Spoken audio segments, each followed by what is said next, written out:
Hey, hi guys. Welcome to this new series called Breaking the Myths. So, in this series, we are going to talk about topics which affect our daily lives, but most of us don't have the right perspective on them. So, typically, we follow the very logical left brain definitions and outlook towards these concepts. So, this Breaking the Myths is our attempt to decode and understand these concepts from a spiritual and energetic point of view.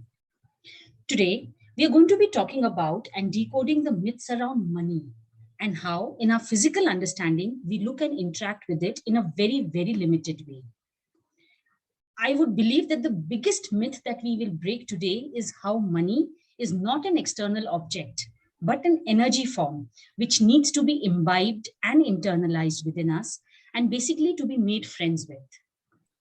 So welcome guys, I'm Deepti, founder of Heal Clinic, where we work with energy healing therapies through 1:1 sessions, group workshops and awareness talk. And I have with me Kavita Freedom, who has been working in the healing space for the last 12 plus years, dealing with all kinds of physical illnesses to mental issues like depression, anxiety, and so many other energy imbalances which we don't even realize we have in our daily lives. So welcome Kavita. And let's start. And I think one point to note is that, post this discussion, we'll talk about a workshop because of our interaction with people on how people look at money in a limited way. Kavita has come up with a workshop on how to realign your energies with money. So hopefully we are hoping that through this session, you look at money in a slightly different way than how you are dealing today with, right? Yes. That is the reason I think the workshop is also named Money Realignment, because we have heard about prosperity workshops, abundance workshop, sessions around them and all that. But what it is that we are really looking for. Everybody wants a good income. And through that income, everybody wants a good lifestyle. Simple? Right. Right? Now, we believe that the sources of making money are also limited. And we believe that money is also limited. Right. Which is the biggest myth. Because everything in this universe is unlimited. Now, if I were to give a simple example, if today you pick up a bucket of water from the sea, is the sea going to become less? No. If I continue walking straight, is the earth going to become less to walk? If I'm taking 10 breaths more, are you going to get less 10 breaths? No. Nothing like that, right? Yeah. So nature has already told us everything is there in abundance. You have to come to that abundance. Right. So what is money according to you, Kavita? Yes. So money, if we understand that cash is money. We understand whatever is in our bank account is money.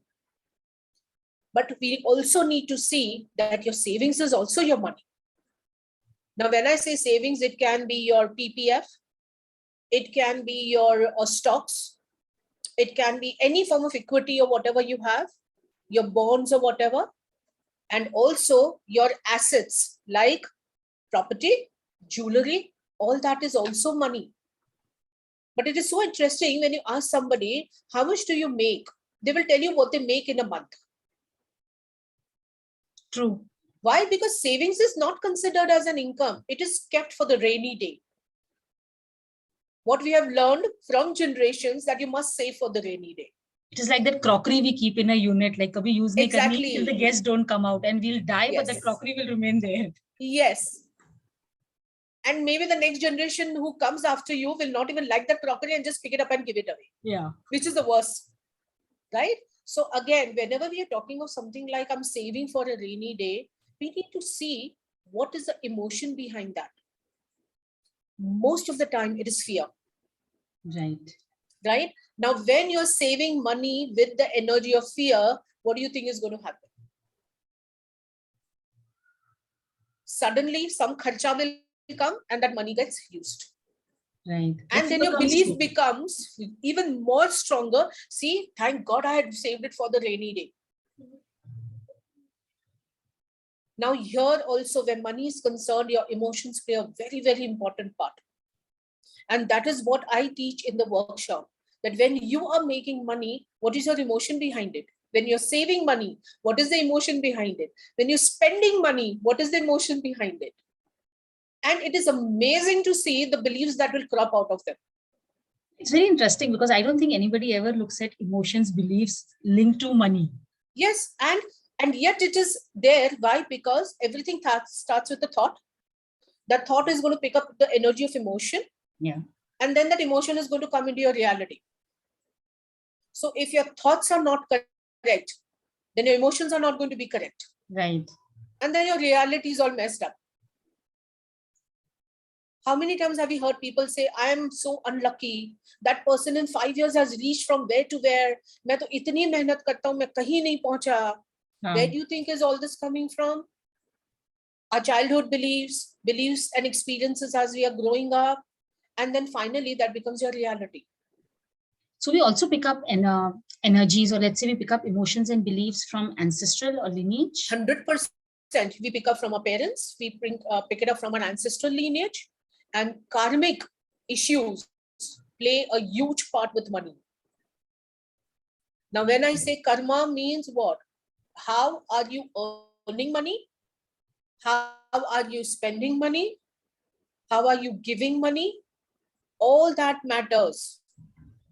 Today, even if you don't pay the salary to your maid with gratitude and love, you will realize that maid is not going to work well for you. Because what is the energy that you passed on? अरे मेरे को देना पड़ रहा है ना, option क्या है मेरे पास? But we never realize that because that help is there, you're being able to do so much more. Yes. So if that shift comes of gratitude, the whole equation between you and your maid will also change. And every time that maid, when she will get that salary, she blesses you. Right. I mean, this can be So extended you to are all areas earning, of our life. of course, and you're earning blessings. You Yeah. don't need to be that philanthropist, to earn that kind of charitable blessing and all that. These are small things that we do. Right. So even when we are shopping, like, how, in what frame of mind or with what emotions we buy something, that means it will affect how we use that particular item, whether it's a cloth or a food item or a jewelry or anything. Absolutely. We Indians take great pride in discounts and bargaining. Without understanding what are you doing with that energy. Because when you have really troubled somebody and bargained and taken a discount, has that person given you that product, that good, with a good energy? Right. आपने 50% discount से वो पैसा बचा लिया, right? And you will realize आपने जो cab book की उसने गलत डाल दिया मीटर में, and you paid that same amount of money to the cab driver. What does this tell you? This is called instant karma. आपने किसी का कम किया, आपको उतना वापस देना पड़ा. So if you ask me, I never bargain. I never ask for a discount. If I can afford it, great. If I can't afford it and I still want it, I save for it. Right. But never tell somebody to put down the value of their product until and unless like it's absolutely ridiculous. True. So all these small things, they take you off alignment with money. And that is where money starts evading you. That is where you feel that you are chasing money and money is not coming in your hand. Right. And very interestingly, money issues also cause a lot of diseases in your body. Yeah, I was going to ask you that because that was a very interesting thing that you had mentioned, that money and physical illnesses are related. Yes. Now, in a country like India, we want cash. Now, since demonetization has happened, what has happened? Everything has become online. Yes. Right? We are doing bank transfers, we are doing GPay. Physical money बहुत कम है हाथ में. Yeah. So we are not feeling wealthy. So you're seeing the energy of lack has increased. Lack has increased because we are a country used to dealing with cash. And suddenly now, even when you are going to a sabzi wala, we are doing Paytm of 100 rupees. So that exchange that used to happen between two people, that has stopped. Right. It's like the energy circle that used to so beautifully flow. Now there is stagnancy over there. So that is one thing. Second thing, I'll give you a very classic example. Somebody lost their job, did not get a job for 1 year, was at home for 1 year. Fortunately, they had savings, they survived in that 1 year. Finally, the person gets a job and both his kidneys fail. Okay. What happened here? What is the function of kidneys? To throw out waste Yeah. in the form of blood, water, cleansing of the blood and the water, correct? और हम हमेशा पैसे को लेकर कैसे कहते हैं? There has to be liquidity. So liquid, kidney, he didn't have that liquidity for 1 year. So in that 1 year, because of the stress, the kidney's function started going down. The stress started affecting the kidney. And finally, when he got the job, it was a big relief. For the kidney. But by that time, the kidneys were gone. So all your money related issues will also go in certain parts of your body, specifically kidneys. This is very interesting perspective because kidney issues are on the rise. And they are maximum with men. Yeah. Why? Because for men, earning is what makes them a man. So when they are not earning well, they lose a job, or whatever they're earning is not enough to take care of the family. They don't feel like a man. And when they don't feel like a man, they create those diseases in the body, which can also be something as severe as creating erectile dysfunction. So many times the money story is extremely important to clear out for diseases to go away. This is very interesting, Kavita, I think, and especially to all our listeners, because I don't think anybody has ever spoken about money in this way, that how our physical body is related to our thoughts and emotions around money. It's a very, very different way. And I think it's very interesting because if the next time we have something or the start of something, I think this is one area we should be looking at because we don't. Yes, and that is the reason whenever the men clients come to me for therapy work, I will always want to ask them what is the money story. No matter where they are today, but what has been the journey with money? And that is where you realize so many of the diseases are responsible for those conflicts.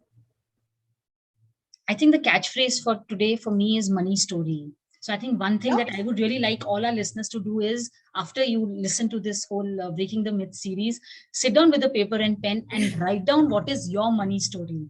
See what comes up. So that at least that awareness is a first step towards understanding that where are we going wrong, or is there any part of your money story that you want to change? And as you spoke even about the ancestral story. Yes. What was the finances of your grandfather? How were the finances of your father? And today, how are yours? And you will find a whole line running, which gives you that story. To the point, sometimes even the timings are the same. Age-wise. The grandfather started a business.